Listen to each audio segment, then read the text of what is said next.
Hey, I just wanted to take a moment and discuss some of the numbers I just reviewed with a client right now that really got him really excited about looking at properties again after a lot of buyers I feel like have just gotten a little burned out. March, April, the rates had moved up so quickly. May, they kind of leveled off, dipped a little bit. And so the market is dramatically different than it was just a few months ago. So here's what I shared with him, and hopefully you can find this useful, or someone you know can find this useful. So in their case, they were going to buy a $550,000 house in April. And at that point in the market, it was the norm. I mean, you really had to bid up the price from 500 that maybe it was listed at up to 550, about 10% to be the winning offer.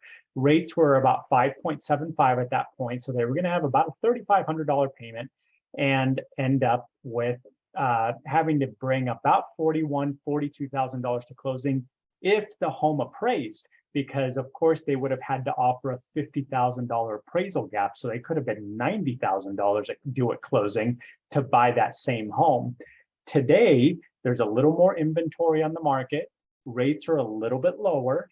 And because rates of, in general in the media is really doing a great job of scaring a lot of people, there's a little less competition out there. So we are not really seeing bidding up the price of homes as the norm right now. So if you now that same $500,000 listing, you might be able to get it for $500,000.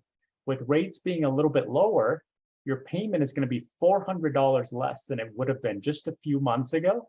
And you're going to need about $10,000 less the day of closing. And since you're not bidding up the price of the home, there's no appraisal gap protection that you need to offer to the seller, which means you need about $31,000 to close, not somewhere between $41,000 and $90,000 to close. So this is an amazing time to buy the home. If we can run some numbers for you, please reach out and